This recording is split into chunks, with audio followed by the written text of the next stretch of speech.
had you Yeah, going absolutely. first to get to another meeting. And so Heidi has our slide deck that's all combined and should be able to pop it up and get us started. Awesome.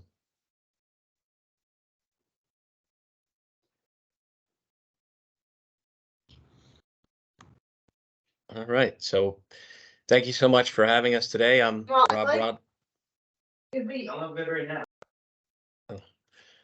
I'm Rob Rodler. I work for DCYF. I oversee our adolescent program.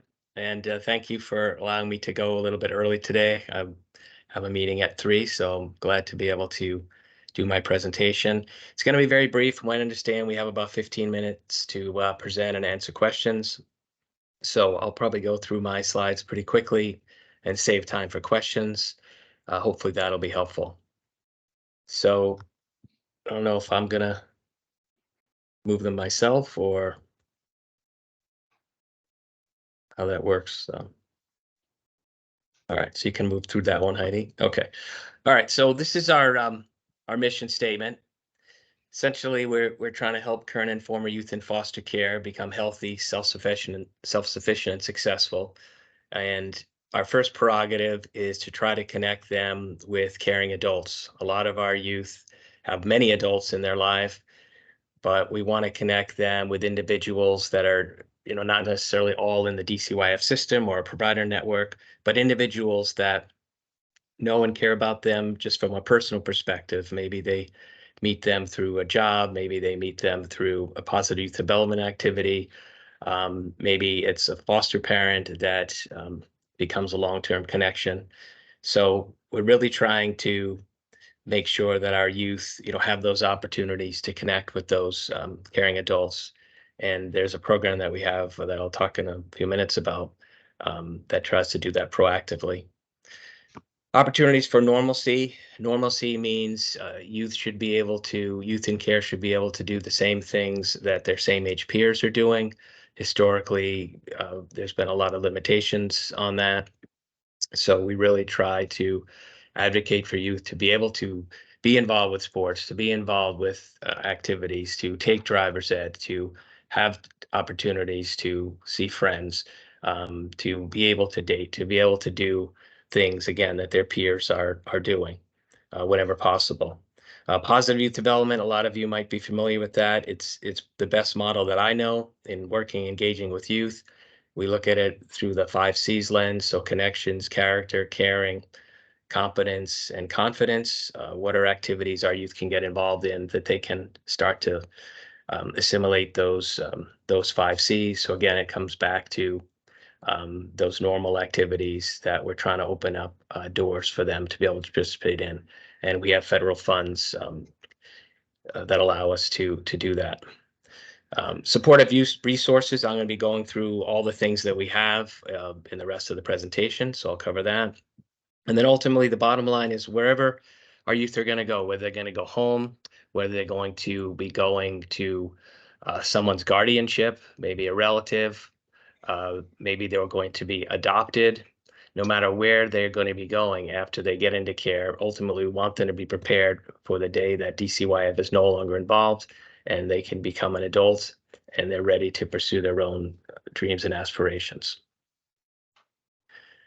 So the way that we do this is through the adolescent workers and our permanency JPPOs. Heidi, if you want, okay, thanks. I'm not used to having somebody do the slides for me, so.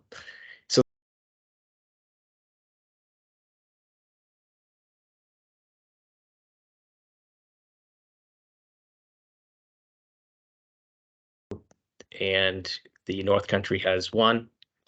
I meet monthly with those folks. They carry a caseload of youth. They also work with their colleagues in their office. They attend permanency planning team meetings, which are meetings that we have every 3 to 6 months, where every case is reviewed in terms of what's happening with this youth, what is their permanency goals, what are the barriers. Permanency, for those of you who might not be familiar, is what the word says. It's something permanent. So being in foster care is not permanent. We want youth to either be going home, back with their family or whoever was raising them, or we want to have them be with a relative that can take guardianship. Sometimes we want them to get adopted if we have to terminate their parental rights for their parents. And then there's a fourth category, which is usually called youth aging out, or APLA is the federal term, another planned permanent living arrangement. So one of those four categories is what we're trying to seek as far as permanency goes. So those cases are reviewed by a permanency team, which is the case carrying worker, their supervisor, the adolescent worker is part of those meetings. And that's the time when they're to zero in on what's happening with this youth's adult living preparation, how are they being prepared for employment opportunities, positive development opportunities, what is their long-term housing goals, what about education, are they interested in higher education or some kind of trade school or getting some type of on-the-job training. What about their life skills and their overall well-being? So those cases are reviewed during those meetings. The adolescent workers are weighing in, asking the case carrying workers to take advantage of the resources that we have and trying to maximize, the adolescent program involvement. And we have permanency, juvenile probation, and parole officers that play a similar role for those cases. And every quarter, we meet together with the permanency JPPOs and the adolescent workers to talk about it as a group in terms of how we can best serve this population. So that's kind of just an overview of our mission statement and kind of the folks that are trying to carry that out. There's a lot of links in this PowerPoint. I would encourage everyone to go to the adolescent program website, which is the very first slide has that link, because all the information I'm going to mention today is in there and things are constantly changing. We're constantly trying to add new resources. So that's where you'd find the latest and greatest information about that. So if we can just go on to the next slide. All right. So the adult living preparation process, that starts at 14. And I already kind of foreshadowed a little bit. We're going to be sitting down talking with youth about education, employment, housing, and well-being. Where are you today as a youth in foster care? Where do you ultimately want to get to? When you're done with DCYF, what are the skills that you need? What are the resources that you need? So youth are going to be talked to in terms of, what are the things that they know how to do? They know how to cook. Do they have a bank account? Do they have their driver's license, and where those gaps are? Hopefully we'll have a plan in place to be able to get them to experience those milestones. And we have financial assistance that's available to pay for things like driver's ed, if they're leaving care, to put down a security deposit on an apartment. If they are playing sports, they need equipment. If they're working, if they need certain work clothes or equipment for certain jobs.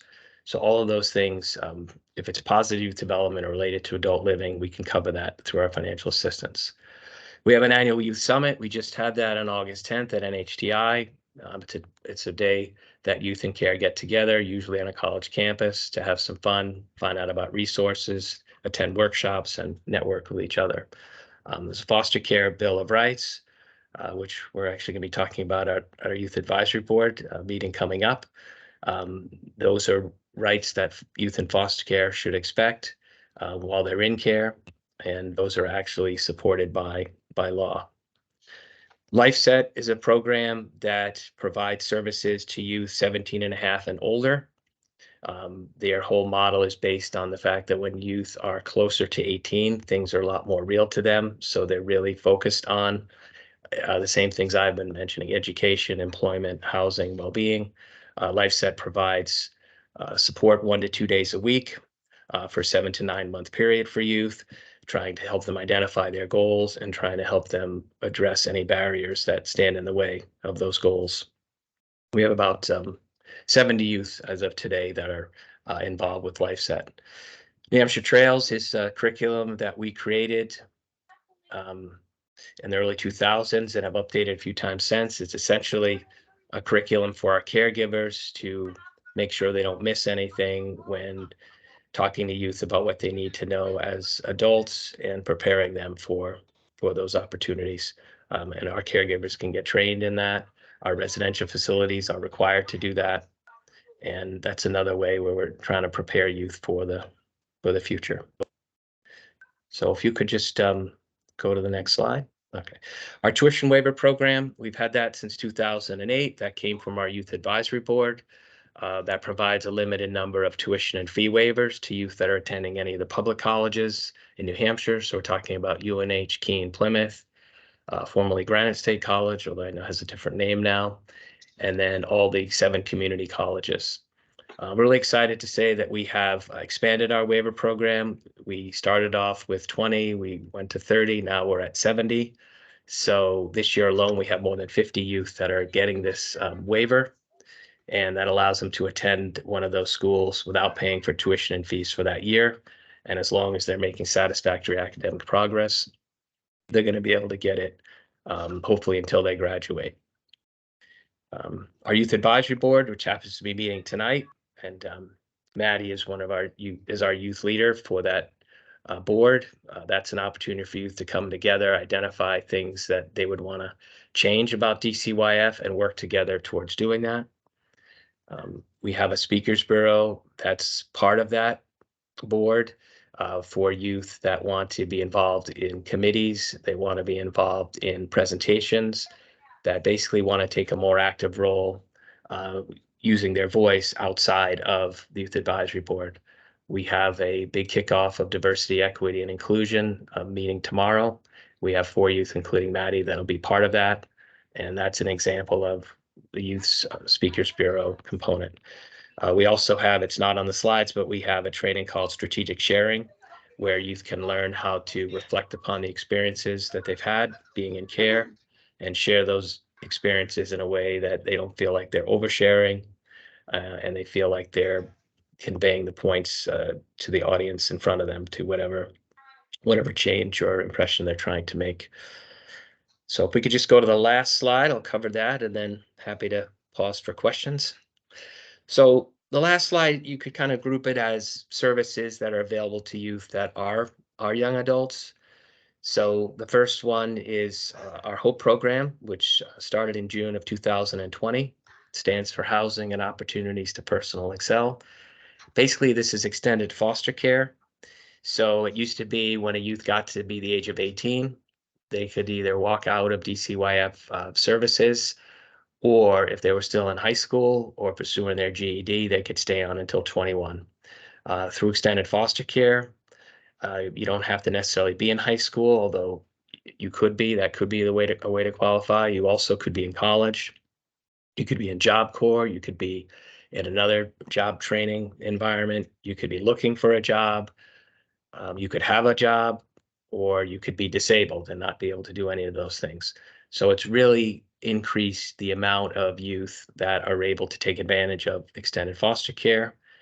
And the other piece is, you don't have to decide at 18 if you want to go in or not. You can go in right at 18 if you would like. You could try it on your own for 6 months, or however long you want to, until you're 21. And if you want to try it on your own and then decide to come back and work with DCYF, we welcome that. There's just a process to apply to get back into care. And that way youth, feel empowered that they can make the decision that best suits them. And if they change their mind, they can change that and try to work with the whole program if they want to. So that's from 18 to 21. You're essentially coming back into DCYF foster care. So we would make sure that you receive housing. There's different options. There are apartments that we could connect you with. There are apartments that you could find on your own. We'd give you a stipend. There's also different congregate care facilities designed for 18 to 21-year-olds that we've created that you could live in, or some of our youth need to be in a more higher intensive environment. You can live in any of those environments. You would get case management, and there'd be financial assistance available to help you pursue your goals regarding college or any kind of career training. We have $5,000 that we could provide to you to go on to college or an accredited career training school. And you could couple that with the tuition waiver, with your Pell Grant, and you'd be a long way towards addressing your financial needs for college. Right now, we have, I think, 73 youth that are in the HOPE program. as of today. Aftercare service is similar to Hope, although it's not as involved. You're not. There's no legal relationship with you and DCYF, so you're not going to be coming back into foster care. Instead, though, we will still provide case management to you. We can connect you to different resources and like LifeSet, which I mentioned. There is limited financial assistance that's available that you can use along with your own income to make ends meet. We could help with security deposit. We could help towards rent. We can help with car repairs, those kind of things. The main difference is with Hope, we're actually going to find a place for you to live, provide for your needs. In aftercare, you're going to be doing your part, and then we're going to be partnering with you, and together, hopefully you'll be able to get your needs met. And there's no court involvement with aftercare. You would have monthly contact, but not necessarily in person. And it's a much lighter touch than Youth and Hope. The other thing about aftercare that's nice is you can now stay in it until age 26 if you are in college, 23 if you're not. I would say we have about 100 youth, 110 thereabouts that are involved with aftercare right now. So we have a lot of youth that are over 18 that are involved with DCY. I have a lot more than we used to, which is exciting because really most 18-year-olds would appreciate the support that that they could receive, and this way it's there if they would like to partake in it.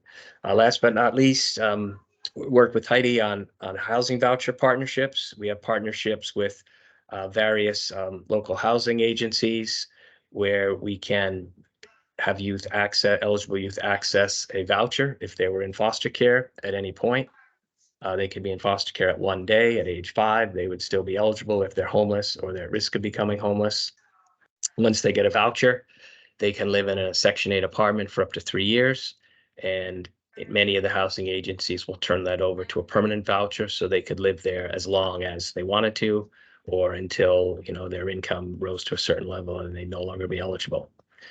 So those are the services that we have to offer. If there's any questions, I haven't really been following the chat, so if there's any questions in there, I'll be happy to answer them.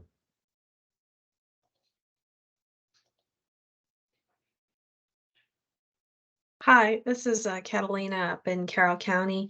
I'm Hi. curious to know if there is a contact person for this program in each region and each district office. How does that work? Yes, exactly. So those are the adolescent workers. So which did you say you're in Carroll County? So it would be Conway District Office would be our Okay. region. Yes, so as I mentioned, we have one adolescent worker that covers Conway, Littleton, and Berlin. Her name is Lindsay Clark. So if you contact the Littleton DCYF office, there'll be the usual, press 1 if you want this, press 2 if you want that. You would press the number for DCYF, and then you would ask to speak to the adolescent worker, and they would connect you with Lindsay. On the website, there is a listing of those phone numbers if you needed them, and that would be the way that you would access any of these services. And if you can't get in touch with someone for some reason, you could always contact me. My email's on the website, my phone number as well. Thank you. And just as a follow-up question to that, Sure. I understand that you have you said something about young people being engaged and having a voice. Yes. And so in the public health networks, we're doing work that's related to youth wellness, related to prevention of substance misuse, and related to prevention of youth suicide. And we're always looking for young adults to be involved.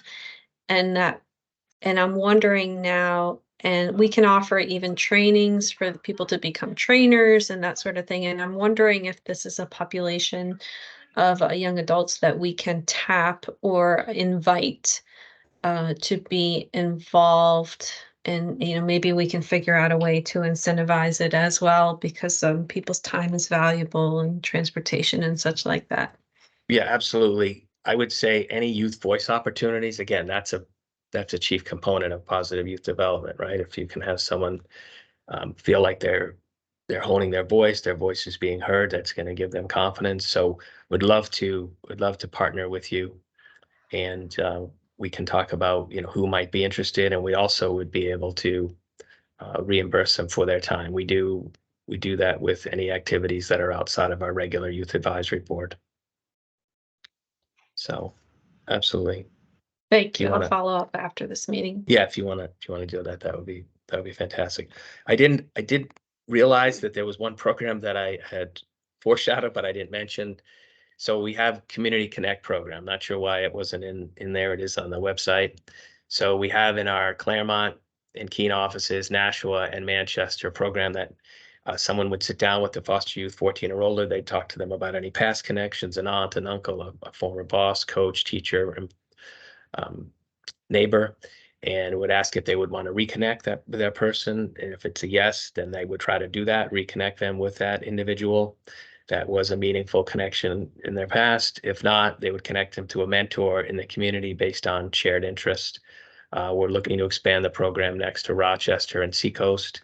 And then after that, we'd like to make it statewide. We're just trying to look for available funding. So that's one last program I wanted to mention, trying to find caring adults for youth, which is part of our mission statement, which I had said initially. So, Rob, I have a question. Is there any talk about paying your youth action board members? I'm just wondering, from like a standpoint, like that's valuable work. And it's one of the only YABs that I've heard of that doesn't pay their members. So I know that might be a concern too, is why aren't the YAB members paid for their time if they're paid for other stuff? Yeah. So that would just be my one question. Yeah, thanks, Beck. Yeah, that has come up. I will say that, not all the YABs operate the same way. Like some of the YABs, like Maine does it like us, where they don't pay the youth going for the YABs meetings, but they would for any other activities. That's kind of where we landed. Unfortunately, unlike other states, we don't have any state dollars that are coming in. All the money that we have for these activities is all through our federal grant, which is not very large.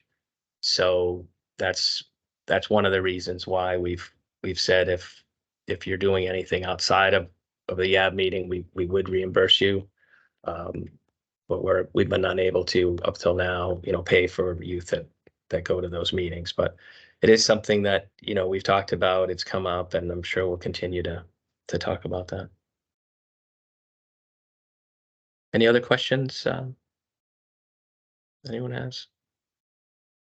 So I'm being cognizant of the time, and I also wanted to let folks know as a reminder, when I sent the invite out, this is being recorded. So if folks want to go back and watch it later, it'll still, I'm still learning Teams, so I'll just give you that heads up ahead of time.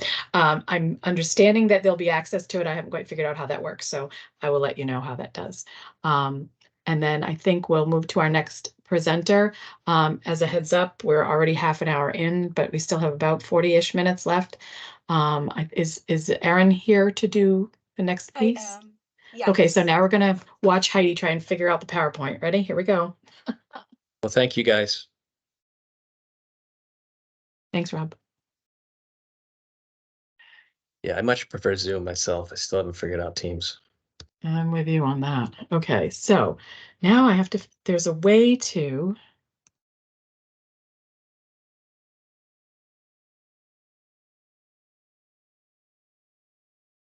Well, Heidi, while you're doing that, I'll do a quick introduction. Please.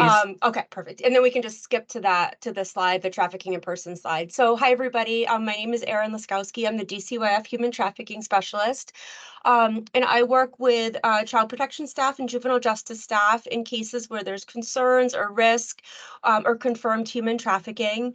I also serve as DCYF's liaison to Homeland Security, to the Internet Crimes Against Children's Task Force, to the National Center for Missing Exploited Children, and I'm a core member of New Hampshire's Human Trafficking Task Force as well. So that is just very briefly a little bit about me. And I'm just going to sort of jump in a little bit towards the presentation while Heidi's getting it up. I just wanted to sort of get a really quick baseline of trafficking in persons. So the United States recognizes two primary forms of trafficking, labor and sex trafficking. And the definition is essentially the use of force, fraud, or coercion to obtain some type of labor or commercial sex act. So it can include these elements of recruitment, harboring, transporting, providing, obtaining, patronizing, or soliciting of a person to obtain some type of labor or commercial sex act. In commercial sex, when we're talking about that, it's defined as any sex act in which anything of value is given or received by any person. So basically, if it has market value, if you can sell it on the street, you can buy it, sell it, trade it, it falls under this. So that includes things that are illegal, firearms, drugs, that type of thing as well. And while some people are more at risk of human trafficking than others, it can really happen to anybody. And Heidi, if you want to go forward 2 slides, I think we will be on the same, yes. So it can really happen to anybody. It really occurs when opportunity meets vulnerability, and traffickers really fill a need. So they meet a need, and that need can be social, financial, or emotional. A lot of trafficker tactics are targeted and they're methodical. So if we can go to the next slide. Just reiterating on the next slide that in reference to minors, oh, maybe I took it out. I must have taken it out of that one. Well, so as part of the other slide, for sex trafficking for minors, the only elements are needed that a child is under age 18 and a commercial sex act.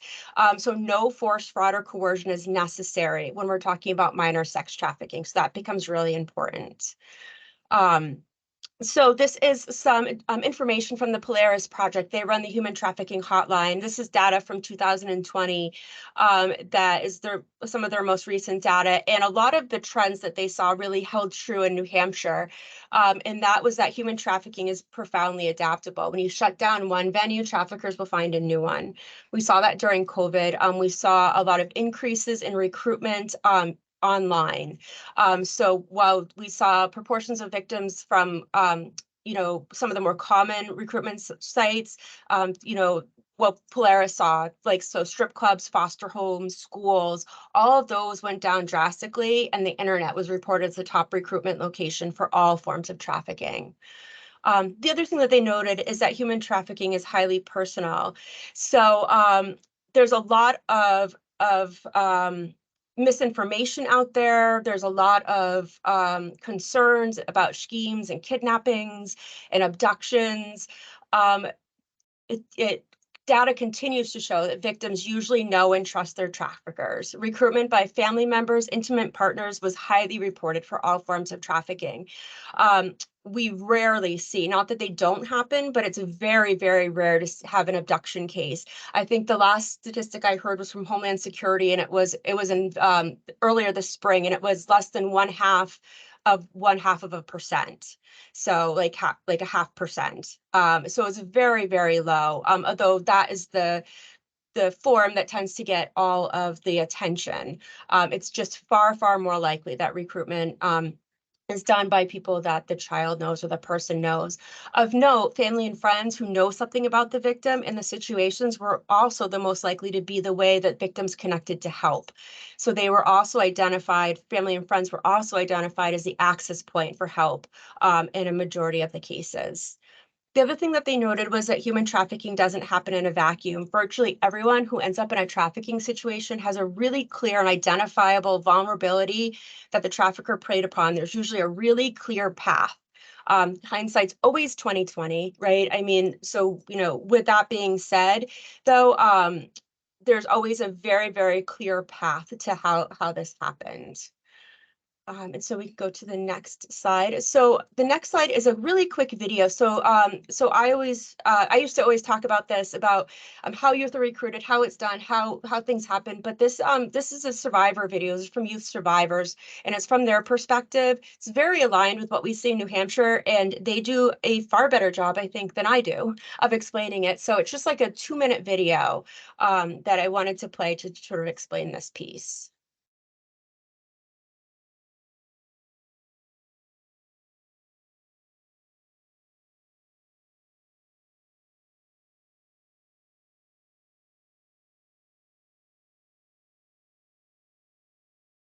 Heidi, I'm not hearing, are other people hearing the video?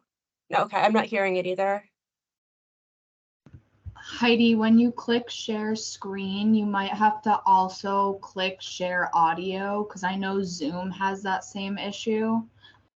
So I don't know if there's an option when you go to like share screen.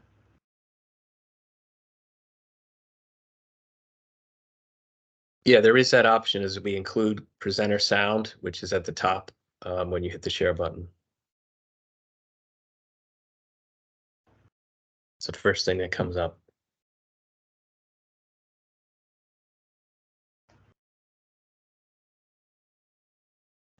Can you hear it now? We can't see your screen. Oh.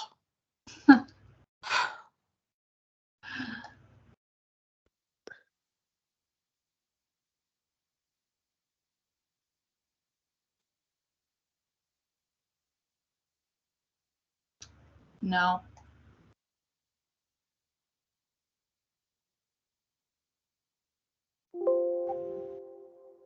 We heard that. Hmm.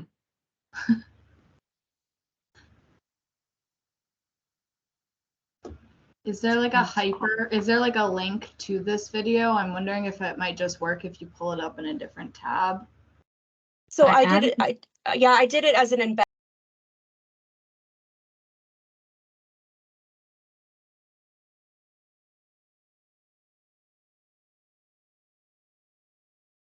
Let me try one more time. Let's see if I can do it.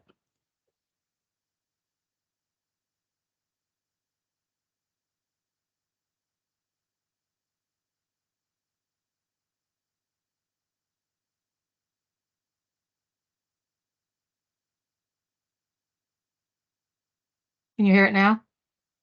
No. Is your PowerPoint volume up? I did turn it up on my desktop.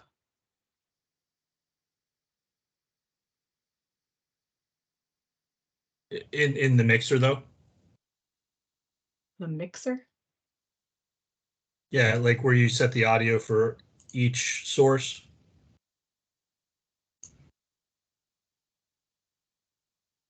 I guess I'm not sure what that is, so. I mean, the other option is, Erin, if you want to pull up the PowerPoint yourself and put it on, because you can share screen too. How are we for time? I mean, I can also talk about it too. It's up to you. I just don't want to. Well, we're gonna send the PowerPoint out later, so folks can certainly watch it themselves if that's easier. Okay. Okay, so maybe we could do that piece. Okay, so just very quickly, please take the time to watch the PowerPoint. I think that it's very telling. It talks a lot about Keisha at the very end talks a lot about they all talk about how traffickers are using the sense of feeling loved, feeling safe, cared for, and how they're using that to exploit their victims.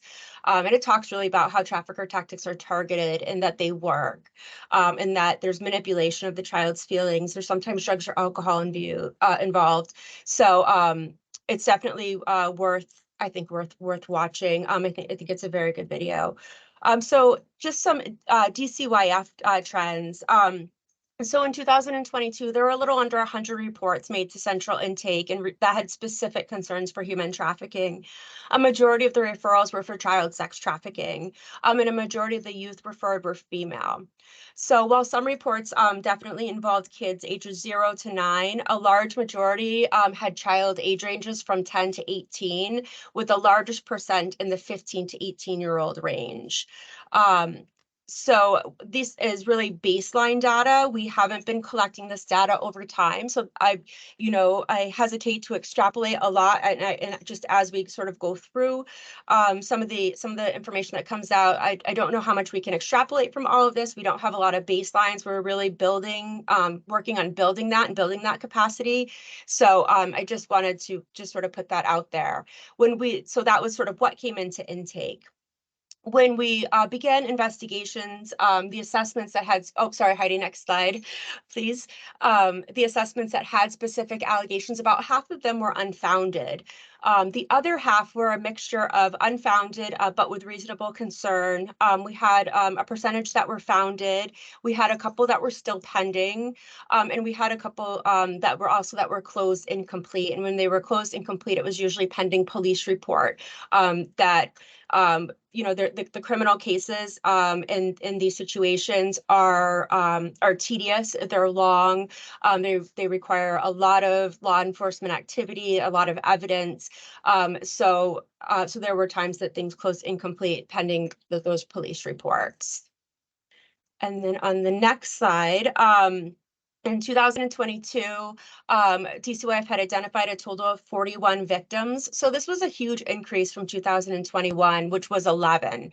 So I also want to put this out there with a caveat that I don't believe that there's been a 300% increase in human trafficking in the state in 1 year. It's possible that did happen, of course. However, I think that we've done a lot of training, we've done a lot of advocacy, and that as a state, we're getting better at identifying victims of human trafficking, at noticing sort of what's happening, that there were statutory avenues created through Child Protection Services that allowed us to investigate more of these situations, and that everybody, as in New Hampshire, we're all mandated reporters, that more things ended up getting called in. So in terms of reports to intake, the reports from all 10 counties were made to intake, and DCYF ended up confirming child victims in 8 out of the 10 counties. Of those confirmed victims, again, a majority of them were female, and a majority of the victims were 10 to 18 when the trafficking started, although there were some victims that were confirmed that were under the age of 10 as well. So we can go to the next slide. So we started to look at also sort of the trafficker method, how this was happening, what we were seeing, and we saw sort of this mix. So third party and buyer perpetrated trafficking accounted for large percentages. Familial trafficking also had a significant percent, as did technology facilitated. So that would be online facilitated trafficking. However, there's this other piece that we noted, which is that more than a quarter had more than one type of trafficking indicated. So there was a combination of methods used. And we go to the next slide. An example of this was Tyler Townsend, facilitated paired with third party. So Tyler Townsend was sent of sex trafficking of a minor. So he essentially posted online advertisements offering a minor female for a commercial sex act on a website, and then use that online account to post the advertisements and to link him to buyers. So he dealt directly with prospective individuals who responded to the advertisements. He'd negotiate the terms, he'd discuss prices, that type of thing. And then he also frequently accompanied the female and collected the money that was paid by the individuals in exchange for sex with her. So that was an example of sort of how we saw two types of trafficking come together. So in the next slide, please. Thank you, Heidi. So in DCYF policy work and practice, we're trying to make an intentional shift to move away from criminalization of child victims. So historically, kids had been charged and prosecuted for things like running away, stealing, shoplifting, drug sales, or other various crimes that may have occurred during the course of their trafficking. Or law enforcement was filing delinquencies and chins because it was very clear the child needed services, and it was really the only statutory way to get them. So in 2019, that New Hampshire delinquency statute was amended so that youth can no longer be charged with crimes associated with human trafficking. And around the same time, there was a change to the child protection statute, and it was amended to include child victims of human trafficking by anyone. So this provided a statutory avenue to services if parents are protective. So, so as a state, we're recognizing that trafficker tactics are strong, that parents can be very protective, but children can still be enticed and solicited in very, very strong ways.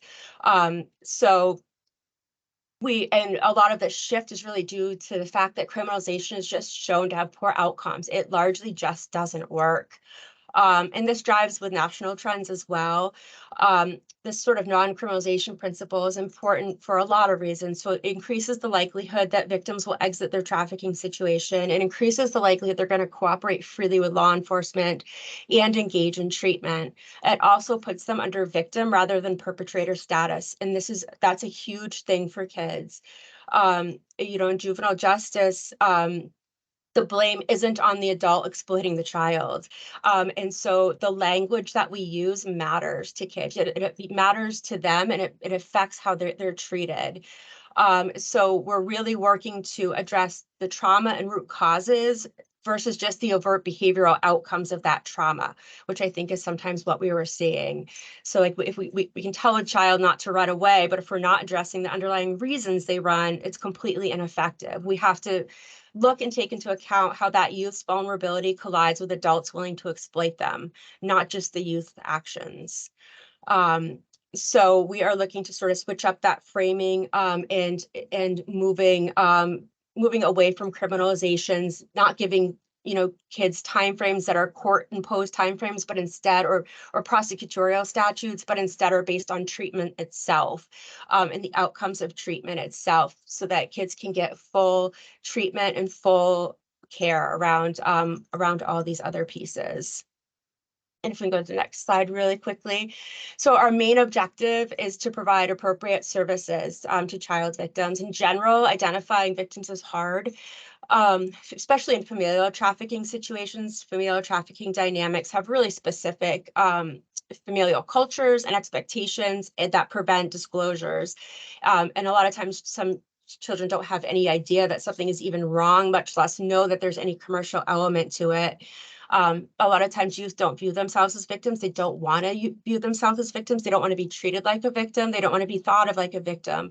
They don't want to think that the person that they love is hurting them, just like any of us as adults wouldn't want that, and might get defensive about that.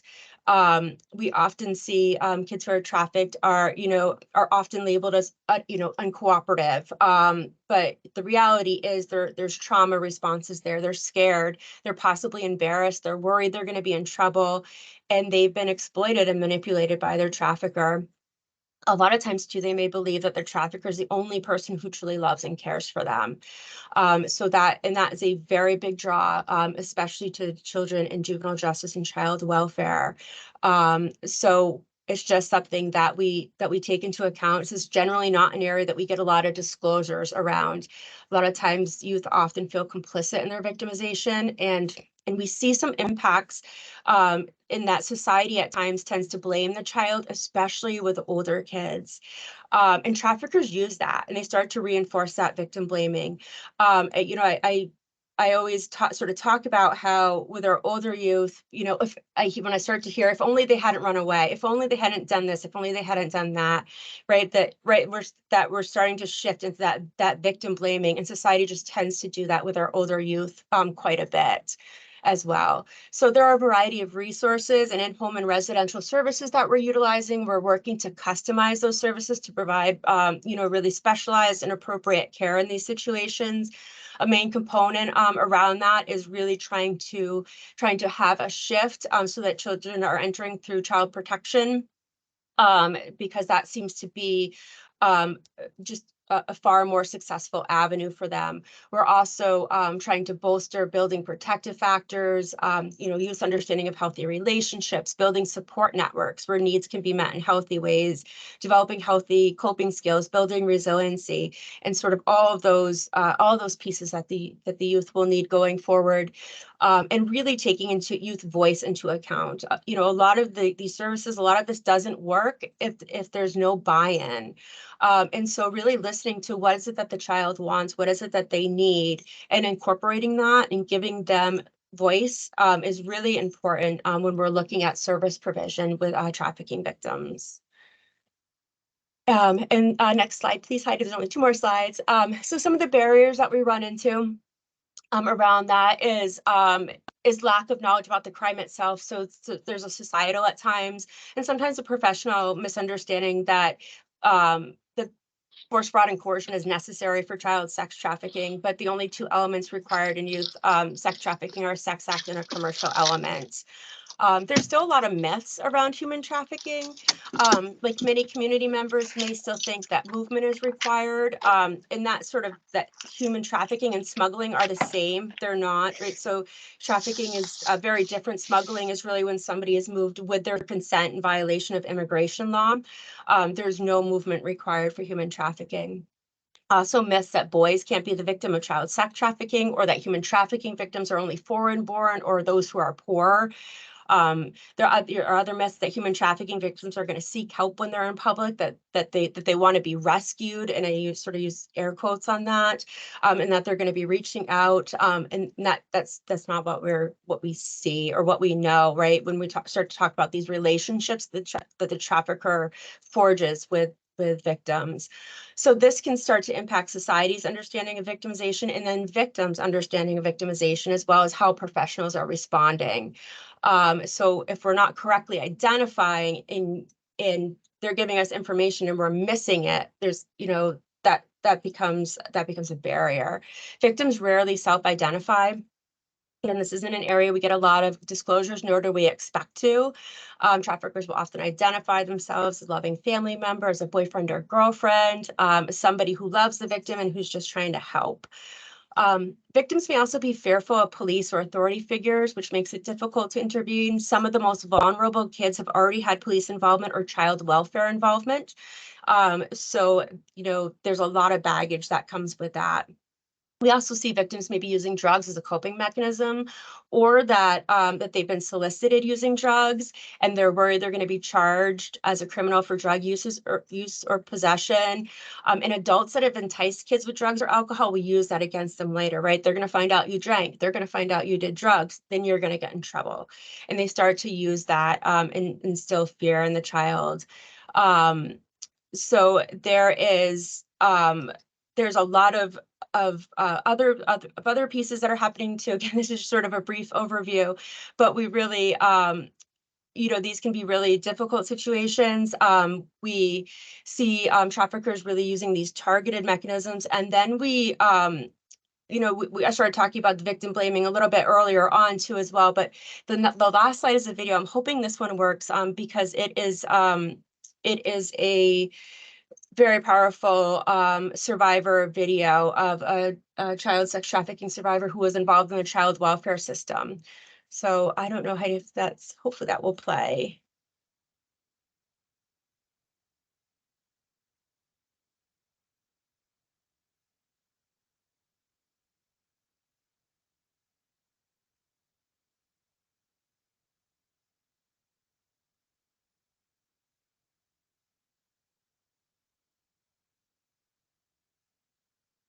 I can't hear it, but Heidi, I also know that I noticed that you're muted.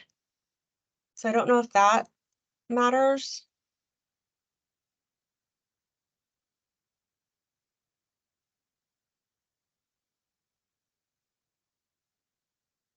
I can hear it, but it's so soft, I can't figure out how to turn it up.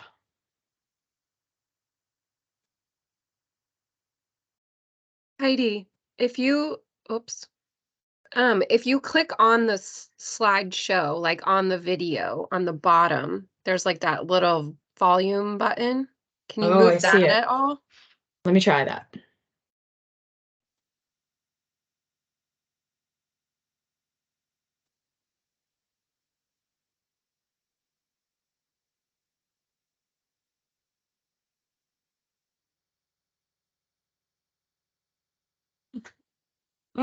gosh, you guys.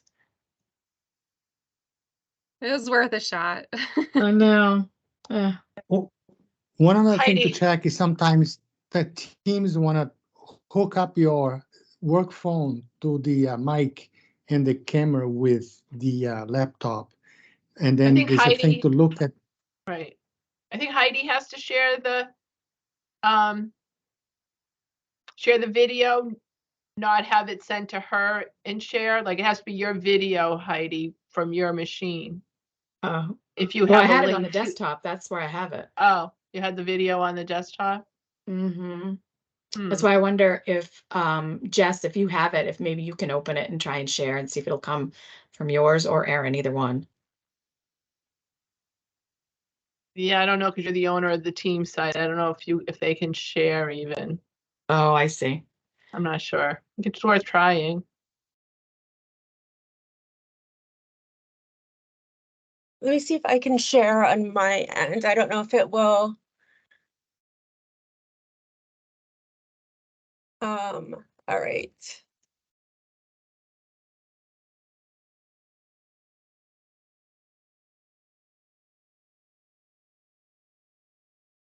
Oh, that's not.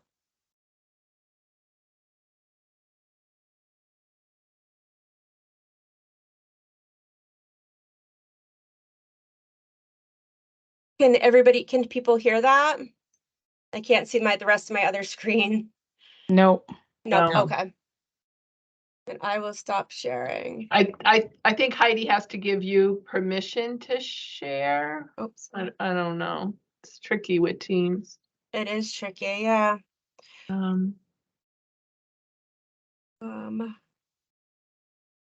I can't figure out how to stop sharing. Top right corner, Top right. next to the leave button. Oh, there it is. I have 3 screens up. All right. Well, so, yeah. So people can watch that again. I mean, so Kia talks about really having no voice, about how she was blamed for the trafficking, about how professionals were talking with her about, right, not putting herself in unsafe situations when she was really just sort of like at a bus stop when she was approached by her trafficker, and how that impacted her mental health and the lack of control over her situation, and that foster homes weren't even considered for her. That it was, automatically went to residential placements, and how that impacted her and her mental health. So I think I think her words are really powerful. And she talks also too about, at points at which she stops trying to reach out for help. So those become just key points as well. So that was all that I had. And so I will pause here. Thank you, Erin. So we have 2 more presentations. What we can do is we also have notes in our agenda about updates from our programs and updates from our work groups. I would like to, I guess, take a poll of what folks would like to do. Would you all like the updates now? And we can ask those folks to be able to come back in our December meeting and do the other 2 presentations, or would you like the other 2 presentations first? So put your preference. A is continue with the presentations, or B is get the updates and get the other 2 presentations next. If you could put that in the chat, and we'll go by the poll.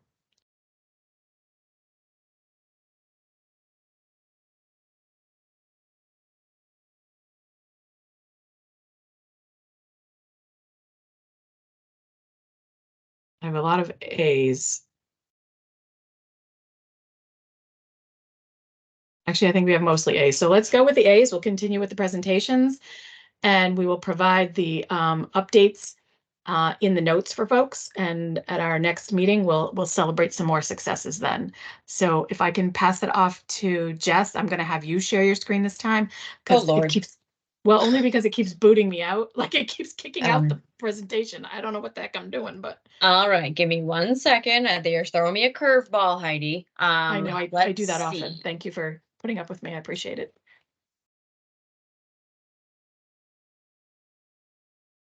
Okay, I guess it would help if I shared my screen. Hold on 1 second.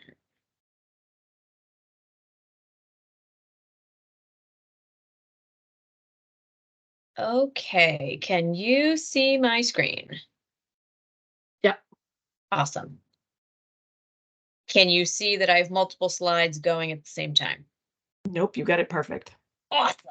Okay. Hi, guys. My name's Jessica Heipel. I am one of 2 constituent relations specialists for DCYF. And so what that means is I am housed out of state office. I don't work in a district office or for any specific program other than myself and my colleague who was just announced as being hired. So that's very exciting. We have a new team member coming on board who will be starting in October. So if any of you know Kelsey from Rochester, she's going to be my co-captain here, which is great because I've been flying solo for a while now. So the 2 of us will be housed within state office, but we really operate in a mostly independent manner where we receive concerns and complaints as well as other feedback from all sorts of people in the community, and we're able to look into those concerns, those questions, and try to come to a resolution for all who are involved. So this program came to be basically from a request of legislators and other community members about wanting an improved or increased responsiveness of the division to its constituents.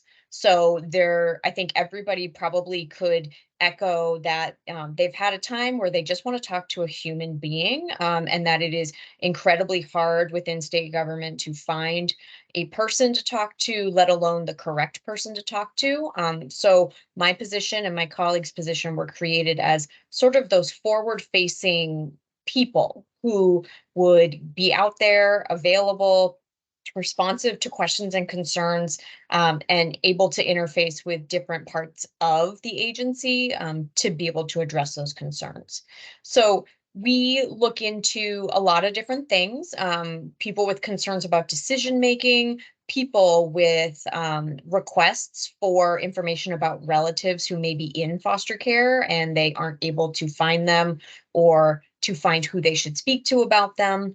We take feedback from foster parents and community members, and we also do a lot of education and community presentations. So my program will provide essentially any training that's requested by the entity that, whether it's a school or a rec program or it's a group who meets, we will offer presentation, education, materials for anybody who's looking into that. And additionally, we also serve at many job fairs, career fairs, internship fairs, trying to speak to people about what DCYF does and informing the public about what we do and how they could be a part of that process if they wanted to be within the child welfare system. Our goal is really on proactive communication. We want to be spreading positive information. So whenever we have interaction with someone, we are talking about sort of the programs, the new things that are coming up, and perhaps changes to practice. Additionally, we give feedback internally to the welfare system as a whole to be able to explain what are we seeing for trends? What are we seeing as potentially opportunities for education of the field, clarification of how things are run? And so we give that feedback in lots of different ways and based upon the data that we collect. You can see here at the bottom, there's an email address. If you use that email address, it will come to the program and then distribute to anybody who is within the program. So if you have a question, you'd like to training, you're just wondering why we do something the way we do it, or you're looking for a resource, you can reach out to that email address and we will get back to you. We share a cover schedule and ensure that people are getting a response as quickly as possible. And that even if we can't resolve your concern or your question immediately, you're being acknowledged. We're setting a timeline for when we can get back to you, and we're explaining what our process looks like.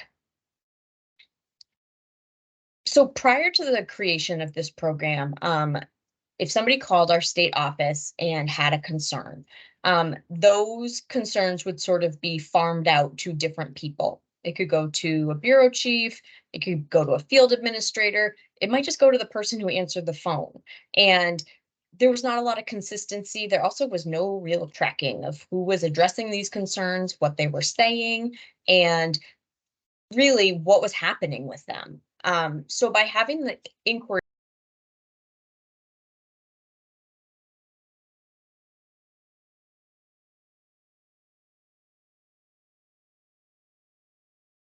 in a more consistent way, and that they're also being tracked so that we're able to collect data, we're able to better understand perhaps where the concerns are coming from, and if there are opportunities for engagement with certain parts of the system, or parts of the community. And, we're able to also take, a pretty heavy load off of the offices. So if somebody has a concern and they are calling up to state office, my role will be to listen and hear what that person is concerned about. And then I have access to the entire record. I'm able to have access to employees and can interview them, can do research into this concern that a person has raised to us. And then I can give that person feedback based upon their eligibility to receive the confidential information. If they can't receive case specifics, we really do a good job of explaining the system and how in general things work, and often families can sort of understand within the lens of their own experiences, perhaps why the agency may have made decisions it did. We also serve as a liaison between the governor's office, the Hampstead Hospital, and then we are the conduit for concerns that are also sent to the commissioner's office and the director. We provide feedback to them, and we, will accept whatever information they have to share with us so that we can further explore what the complaint or the concern is. We've had over 350 inquiries as of this calendar year, and I think we're on track to just every year we've added. And I think as people become more aware of us and hopefully find us helpful, that we're getting more and more referrals from other people. So I will get a call and it will be a foster parent who says, "Oh, your name came up at a foster parent support group and I'm having this issue." Sometimes the issues are really easily resolved and it's a matter of a lack of understanding or a lack of communication. And other times they're really deep-seated issues and it's something that needs to be looked at by somebody who is not in the case every day, living it. They're able to look at it from a more removed, more objective lens. So as you can see, a huge majority of our calls come from people directly now, which is a really great thing because that indicates to us that they are starting to hear about us and view us as a resource. If we take note of what people are concerned about, they are often calling about requests for information. So that could be anything from I need my records. How do I do that? To I have a concern, but I don't know how to make a report, and we walk them through that. Could be somebody who is looking for a presentation. And then additionally, the next highest percentage is quality of case management. And so people who are reporting concerns about the way their case is being managed, their assessments being managed, and wanting to not only have a better relationship with their team, but also want some things resolved. If you look at this next slide, you will see that when we consider what domains are covered by the complaints that come in, many are child protection specific. About 3% of our calls are regarding juvenile justice, whether it be a JJ assessment or an open juvenile delinquency case, CHINS case. But a huge percentage are about assessments within child protection or ongoing family service cases within child protection. I wanted to keep this kind of quick, straightforward. So I'm going to end my share so that way I could answer any questions people might have. And I'm also happy to talk one-on-one with anybody at any point. Jason. Maybe not Jason. Anybody have any questions about what we do, or would anybody like to reach out potentially to get some education or training or consultation for what you guys do? Okay, sounds like we hit the points we wanted to, and that's fantastic. Shoot me an email if you have any questions or further thoughts about our meeting. And that's that. I need to double check if our next presenter has joined us. Heidi, have you seen Caroline? No. I Okay. don't see her as joining in the chat. Caroline, are you here? There's so many of you guys, I can't tell. Let me just message her right now. Okay.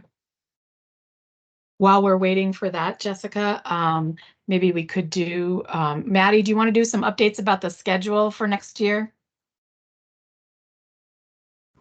Sure thing. So next year we've decided to add some more meetings to our schedule. So I believe this year we met 4 times. In the coming year, we're going to meet a total of 6 times. So we'll be scheduling those and getting those dates out. Is this where I should do my rural update? Actually, while we're waiting, sure. Okay. So YSP has been working on the rural update grant that we have. YSP, so Becca and myself and Molly are starting to work on a survey, and it's just going to be a couple questions for providers in the area, asking if it's like a youth designated program or organization. If it's not, where's like a close one to you? And it's basically just to gain an idea about what services are still needed in the area. Not sure when we'll be finalizing that and sending that out, but it is coming. So we're excited to see that. Was there anything else that I'm missing, Heidi? I think that's good. Jess, have you heard? She shows as presenting on Teams, so I think that indicates she's not out of her last meeting. Okay. And so we may need to move her portion to another date. No worries.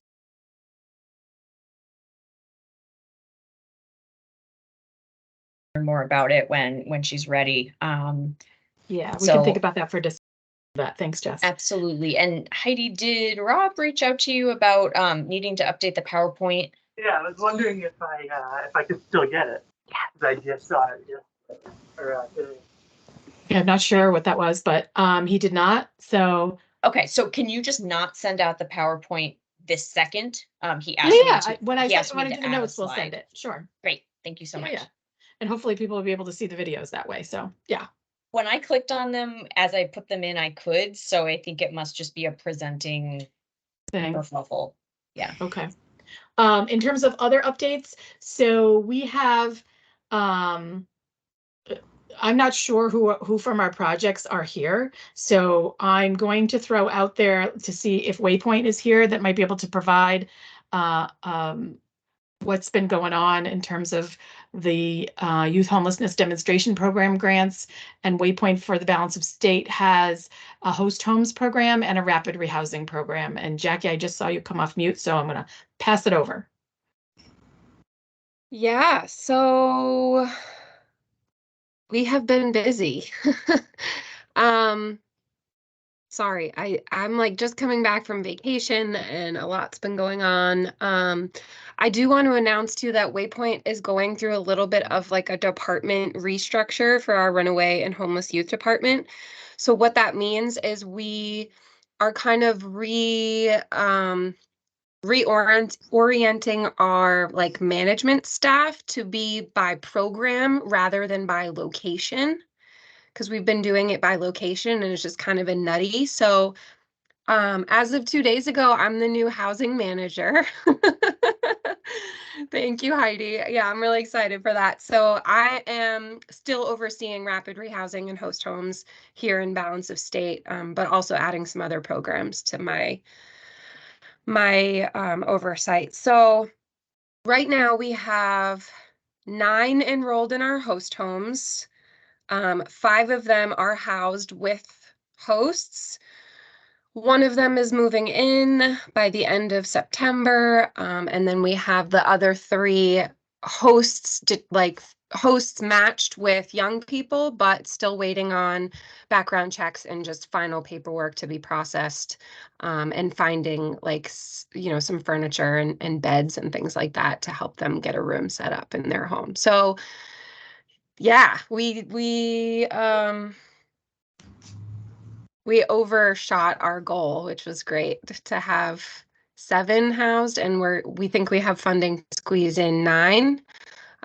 They probably all won't be able to be for the whole year because we don't have funding for 9 for a full year, but because we got started late in our grant, and we didn't really have a host home coordinator like fully onboarded until April of this year, we had some extra funds, so we're using that to house people temporarily, while we work on other things with them to get them set up for a different type of housing after, but using our host home funds in the meantime, for those young people. So that's been great.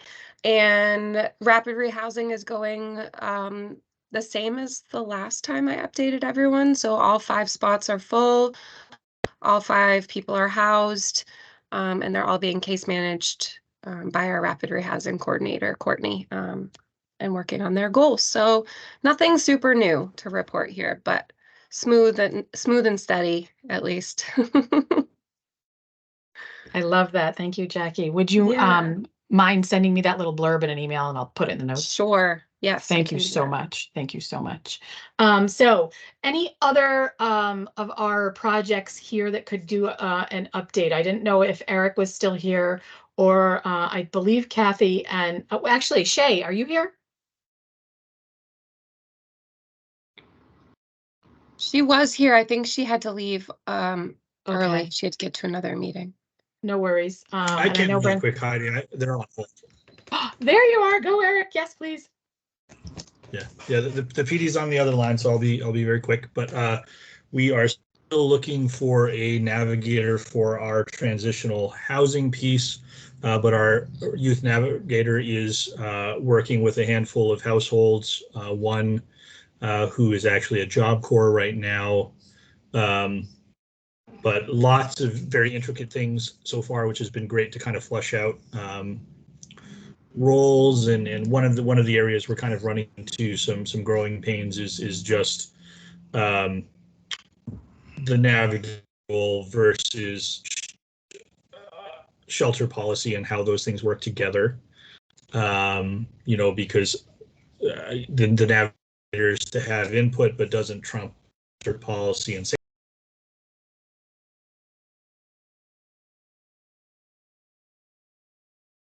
Are moving, and so I'm excited to have those that cognitive dissonance, because it means that why I wrote the grant matters, because I really want to have that other voice in the room to help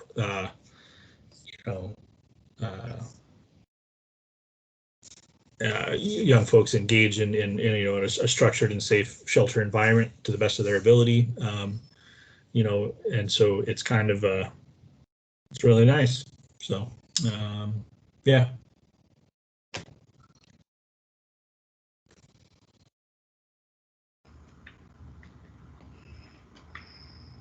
You're muted, Heidi.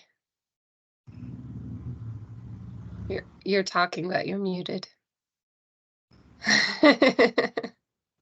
Thank you for catching that. Oh, it's a good day today, I'm telling you. All right. So I'll do the update for the upper room, and hopefully in the meantime, we'll see Shay come back. But if not, I will get the info from them and put it in the notes. In terms of the upper room, Compass is doing well. They're actively working with clients to get stable housing. They're working with 6 clients, with 3 exiting to long-term stable housing. I should do a happy dance for that one.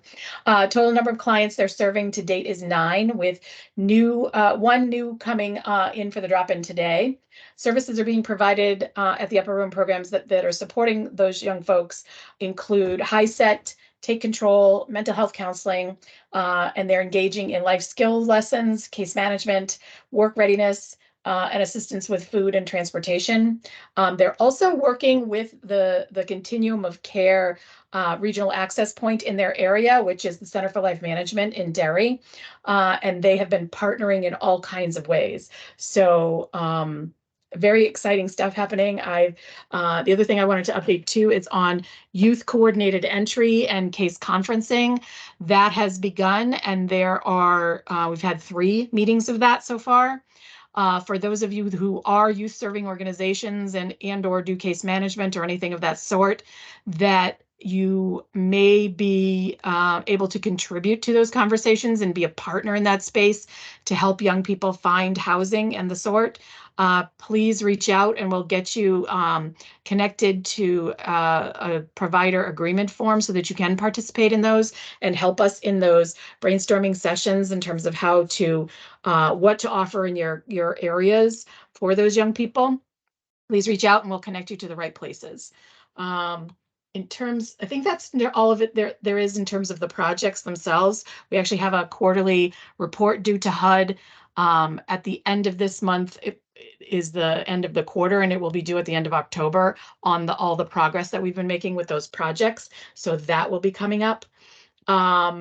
Maddie, do you want to facilitate the project update, the other project updates from the work groups, or do you want me to do that? You can do that. Okay, fair enough, because you did do the rural one. The other 2 are the higher education work group that Amy and I are going to update on together, and Becca certainly chime in here too. This group has been meeting monthly, I think, since March from our higher education summit that we did March 24th. In that work group, and from that summit, we've been working on something called a single point of contact, so that there is a connection to students in higher education that are experiencing those insecurities and vulnerabilities, both in housing and food and the other kind of basic needs conversations we've been having. And that single point of contact was originally leading towards legislation. The group has been moving around, being able to do that in a different way, potentially by agreement or MOU. And we're still exploring all those options together. Right now, a survey is being put together based on our last meeting, where some colleges presented that they do have some sort of single point of contact operation on their campus, and others have an actual single point of contact. So the survey that we're putting together is going to gather all that information up to sort of see what's happening across New Hampshire campuses to meet that need. And then we'll actually be able to develop some more next steps around that once we learn some more information about that. The other piece to update on is the NHTI work group. That work group has been meeting with NHTI folks and My Turn to look at sort of a single point of contact setup on that campus as a pilot. We're working with a charitable foundation, and I also said My Turn to be able to stand that up. Fingers crossed that could happen in the spring, but again, ongoing conversations about that one. Maddie updated you on the meeting schedule, so we're going to go to 6 times a year next year. And we'll be talking about points for that in terms of presentations, what's happening with our projects. The piece that we're building out next will be youth coordinated entry. Our case conferencing and coordinated entry for our regular continuum of care projects is also being built out. So we're looking at a broader system of how we handle youth and young adult homelessness. and our Youth Success Project is with us in those conversations the whole way. And if any of you want to become part of those conversations, I'm going to guess we're going to be prioritizing some work groups for next year, and continuing to work on the higher ed ones as we go. We do have our upcoming meeting November 15th, 2 to 3:30 again. And if there are particular topics that people want to bring up, certainly reach out, send an email to myself or Maddie as my co-chair, and let us know if there are things that you would love to have brought up into this space. Would love to hear that. I'm going to pass it to, not to put you on the spot, but either Becca or Molly, if there are things that you wanted to share with folks before we close out, and then Maddie at the end to close us out. I don't think I have a whole lot. Just touching on like the single point of contact meetings, it's always super helpful to have youth allies there. In a situation where it feels like youth are being shut out of the conversation. So I just strongly encourage everybody, like if you do have some free time and you would like to support the youth in your community, to please join that meeting. It's super important. And we haven't, necessarily had the best people at the table all the time. So I just wanted to throw that out there. And obviously just keep YSP in mind if you're looking for that like authentic youth voice at the table. We do have a YAB also that meets twice a week.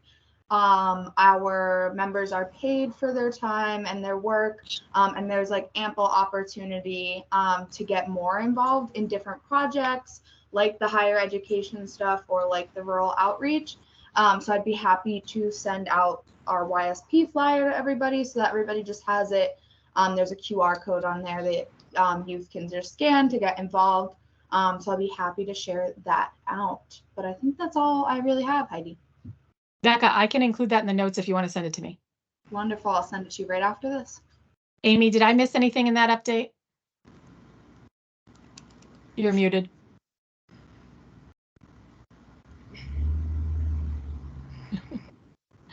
Okay, thanks.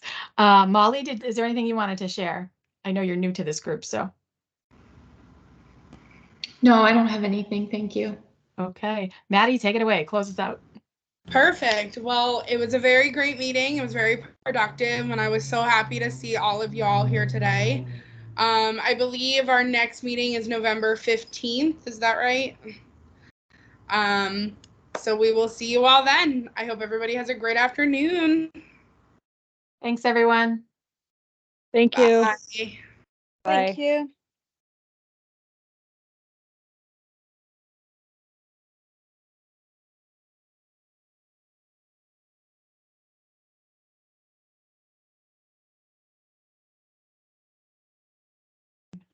Figure out.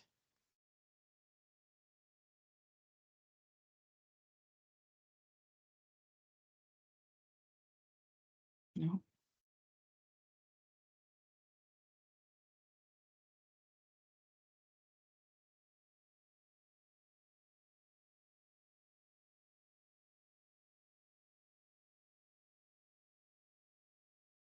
Hmm.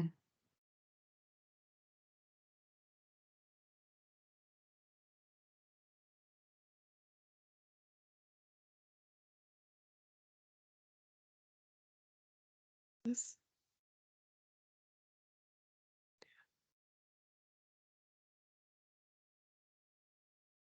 Hmm.